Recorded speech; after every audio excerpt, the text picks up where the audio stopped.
A truck approaches a toll booth as it's being sanitized, with several workers cleaning the area in hazmat suits.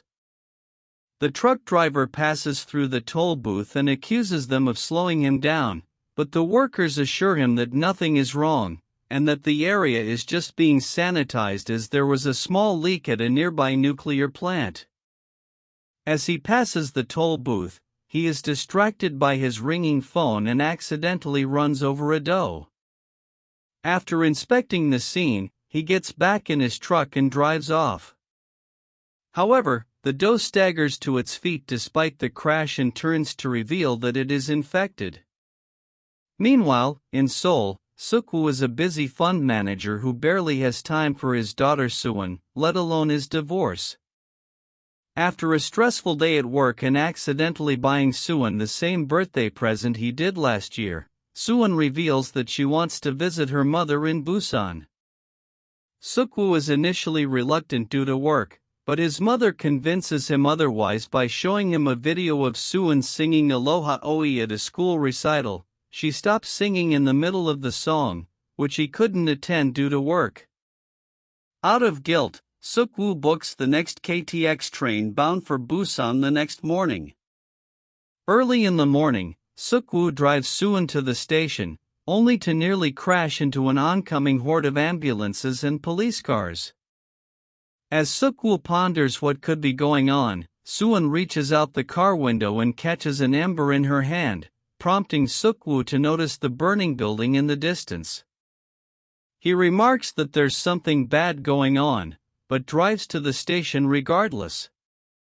They board the train, which is also occupied by the tough working-class husband Sang-hwa and his pregnant wife Seong-kyeong, a high school baseball team, rich but selfish CEO Yeon Sang-ho, and a pair of elderly sisters, In-gil and Jong-gil, and a homeless man who seems to be aware of the zombie situation.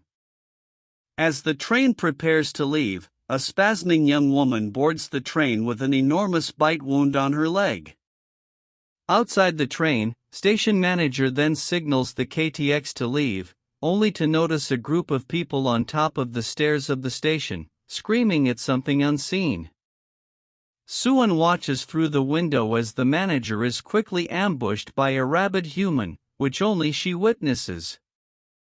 Frightened, Suwon gets up to go to the bathroom. In the lower-numbered cars, a train attendant comes across the infected woman, and she attempts to resuscitate her, only for the woman to complete her transformation. The zombie then latches onto the attendant's neck, who runs into the baseball team's car in a panic. The two then fall to the floor, now both zombies. The two proceed to attack most of the baseball team and creates a horde of zombies. In the process, only 4 students escape: baseball player Young-duk, his crush Jeannie, and 2 unnamed boys. The zombies race towards the upper compartments and infect everyone in their path. Suwon unwittingly walks towards the lower ones, looking for a bathroom. Seok-woo awakens and notices that Suwon is missing from her seat.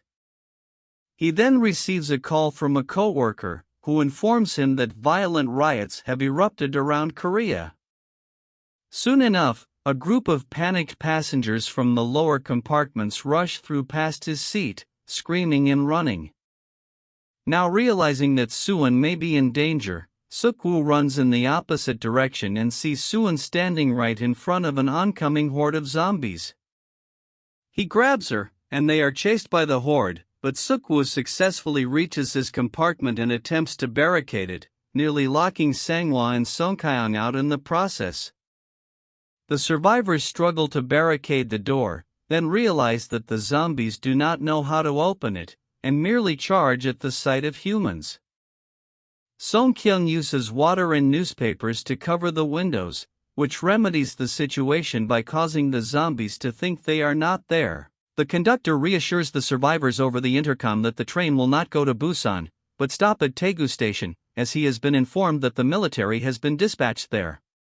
Yeon Sang-ho calls his company friends and asks about the situation at Daegu, which Seok-woo overhears and deduces from it that all arriving passengers at Daegu will be forcibly quarantined.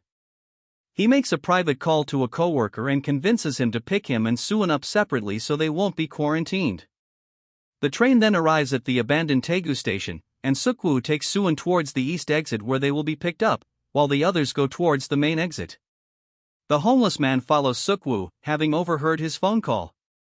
The three go down the hallway where they see a soldier in the distance. Relieved, Seok-woo tells Suwon to stay where she is, and he rushes towards the soldier for help, only to see that he is injured. The soldier begs them to help him before a horde of infected soldiers round the corner, trampling and consuming him. The rest of the survivors head out the main exit. Towards the bottom of the escalator, the survivors see a large group of uniformed men and realize the soldiers are all infected, and the deployment has failed. Several of the passengers are eaten and infected as they scramble back up the escalator and back into the station. Seok-woo, still inside the station concourse and facing zombies, tells Suwon to run. She does so and bumps into Seong-kyeong and Sang-hwa, who are rushing back to the train with the others. Seong-kyeong takes Suwon and runs to the platform, while Sang-hwa fights off the horde with Seok-woo, Yeon-guk, and the two other baseball players. Once they manage to lock the exit door, they run to the train. Yeon-guk's two friends are attacked and infected when they reach the platform. Meanwhile, Jin-hee, Yeon-suk, and a few others have successfully boarded the train. Seong-kyeong and Suwon are also boarding when a glass bridge above the train shatters and sends zombies raining onto the platform. One of the zombies falls between In-gil and Jong-gil, separating them. Jong-gil is forcibly dragged aboard Jin-hee's compartment, and she watches In-gil, Seong-kyeong, and Suwon run in the opposite direction.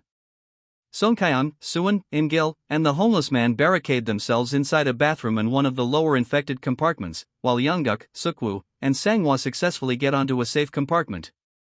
Sang-hwa calls his wife and realizes she is trapped in the bathroom with a few others. Unwilling to leave them to die, the three of them begin fighting through the lower compartments to rescue them. In the process, they discover the zombies are blind in the dark and only react to sound. They use this to their advantage and manage to rescue them, and they all run together towards the first compartment, where Yeon-suk, Jin-hee, Jong-gil, and the manager are. Yeon-guk texts Jin-hee that they have rescued the survivors and are headed towards her compartment. When she happily tells the others, they react with hostility and decide to lock the door to their compartment to prevent the group from entering. With the door locked, Yeon-guk attempts to break it open, while Seok-woo and Sang-hwa struggle to keep the zombies from entering on the other side. Realizing that there isn't enough time, Sang-hwa tells Seok-woo to take care of his wife and leave him behind to distract the zombies. Seok-woo tearfully apologizes and lets go of the door, dragging Suwon and Seong-kyeong towards the barricaded door. Before he is consumed, Sang-hwa manages to tell his wife the name he chose for their unborn son. The locked door is broken down and the survivors pile into the compartment safely. There is a second door inside the compartment, which they close, although In-gil is not fast enough and she is eaten. Realizing that Sang-hwa and In-gil could have survived as well if the group hadn't barricaded the door, Seok-woo angrily punches Yeon-suk and demands to know why he did such a thing. Unwilling to answer, Yeon-suk lies to the others and insists that Seok-woo and his allies are infected. Instilling fear inside the initial group that barricaded the door, they force Seok-woo and the group that just entered the compartment, now joined by Jin-hee, into the hallway between their compartment and the conductor's car. Once they are forced out, Yeon-suk and the others use their neckties and shirts to tie down the knob and prevent them from coming back in. Jong-gil, still shocked and silent from seeing her sister die needlessly, notices In-gil's face in the crowd of zombies in the door window. She tells her infected sister that she lived a long and fulfilling life, and realizes that the compartment group's actions have led to her sister's death. Out of anger and defeat, Jong-gil opens the door, allowing the zombies to flood the safe compartment. The survivors inside the hallway can only watch as the group is eaten. Inside the compartment they see shadows of the passengers desperately clawing at the door they just barricaded. In a cruel twist of events, the conductor receives a radio notification that Busan has succeeded in holding off the zombie infection. However, as they approach a station before Busan, the train is cut off by debris on the track. The conductor informs the remaining survivors on the train over the speaker that he will find another train on an unblocked track to drive to Busan and that they should follow him, but wishes them luck, as they will have to exit the train and survive crossing the zombie-filled tracks. He exits his cockpit and finds an empty path, successfully discovering a cargo train. He starts it up and begins going down the track towards Busan, searching for survivors on the tracks. Seok-woo and the others exit the train, and unbeknownst to them, Yeon Suk has survived the horde of zombies in the compartment by hiding in the bathroom. He also hears the conductor's announcement and fights his way out of the compartment, but several zombies continue chasing him as he gets off. Meanwhile, Seok-woo's group is making their way to the cargo train. Suddenly, a burning freight car rushes towards them, and Jin-hee and Young-guk are separated from the group when the runaway freight rams into the cars of a nearby train, which falls and blocks their path. They go into one of the next train cars to cross over to the other side through the door, not noticing that Yeon Suk, who is being chased by a zombie, is following them. Yeon Suk enters the car and throws Jin-hee behind him, sacrificing her to the zombie. Young-guk fights the zombie off and collapses to the ground, cradling the spasming Jin-hee in his arms. Yeon Suk ignores them and manages to pry the door open and runs towards the cargo train. As Jin-hee chokes and begins to turn, Young-guk begins to cry, asking why fate had to be like this. He apologizes to Jin-hee for not telling her how he felt about her, as she fully turns and consumes his face and throat. Yeon Suk runs towards the cargo train, but twists his ankle on the tracks, and one of the zombies following him manages to bite his ankle.